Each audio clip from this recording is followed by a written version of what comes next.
Okay, सो profound और जो severe intellectual disability है उनमें डिफरेंस सिर्फ इतना है कि प्रोफाउंड में बॉडी का कोई पार्ट डिसेबल होता है, पैरालाइज होता है, उसकी नॉर्मल फंक्शनिंग नहीं है, और साथ ही साथ जो आईक्यू लेवल है वो बहुत हद तक कम होता है।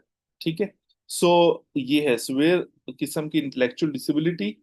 सिवियरिटी बहुत हाई है और साथ बॉडी पार्ट डिसेबल है, कोई सही तरीके से फंक्शन नहीं कर रहा, तो हम उसको प्रोफाउंड इंटेलेक्चुअल डिसेबिलिटी में कैटेगराइज करते हैं, अगर हम सिवियरिटी को देखना चाहें तो। ठीक है, सो ये है इंटेलेक्चुअल डिसेबिलिटी, उसका डायग्नोस्टिक क्राइटेरिया, और साथ ही साथ ये जो सिवियरिटी लेवल्स हैं इंटेलेक्चुअल डिसेबिलिटी के।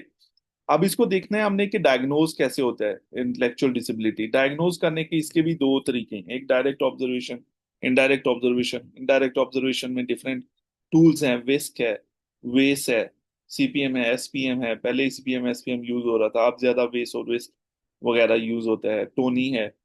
ठीक है, स्लोसन इंटेलिजेंस टेस्ट है, set.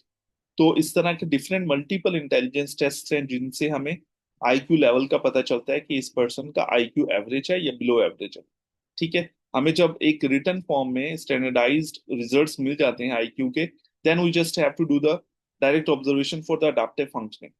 So you assess the day to day life skills of that person's life, और socialization उसकी check करते हो, grooming skills, dressing skills, each and everything you just observe that individual.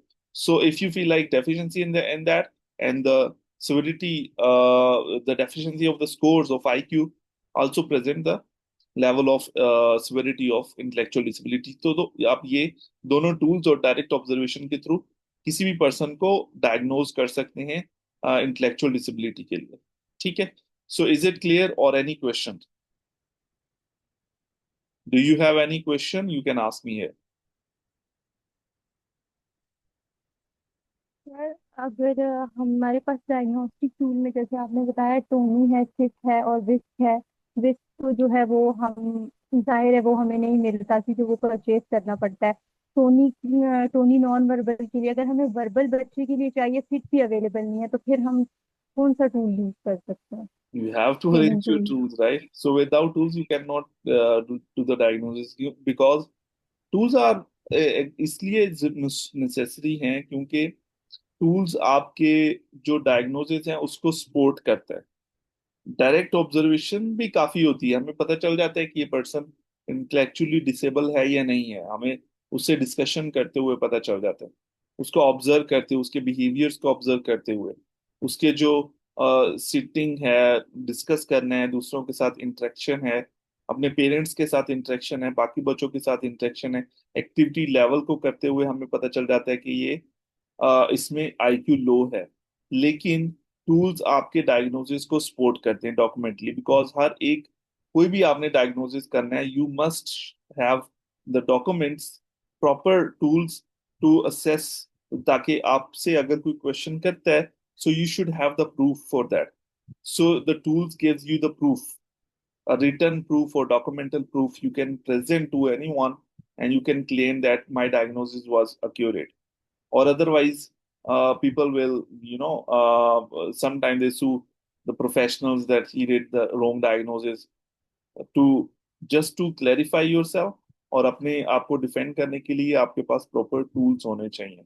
और ethics भी यही कहते हैं कि if you want to do the diagnosis, आपके पास प्रॉपर टूल्स और प्रॉपर ट्रेनिंग होनी चाहिए उन टूल्स के ऊपर, और डायरेक्ट ऑब्जर्वेशन की प्रॉपर ट्रेनिंग आपके पास हो, then you can do the diagnosis of any person. Okay, ठीक है। ठीक है, और कोई क्वेश्चन किसी का है?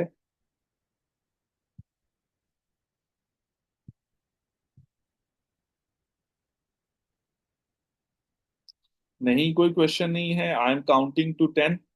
अगर किसी ने 10 काउंट करने के अंदर अंदर क्वेश्चन पूछ लिया तो आई विल आंसर इट, और will move to the next topic. 1, 2, 3, 4, 5, 6, 7, 8, 9, 10। ठीक है, नहीं कोई क्वेश्चन नहीं है, so that's really great. So let's just have a break for 10 minutes here। After 10 minutes, we will continue our topic. Okay. Right now it's 8:45. So we will join the class on 8:55 exact. Okay. So we will discuss the next topic.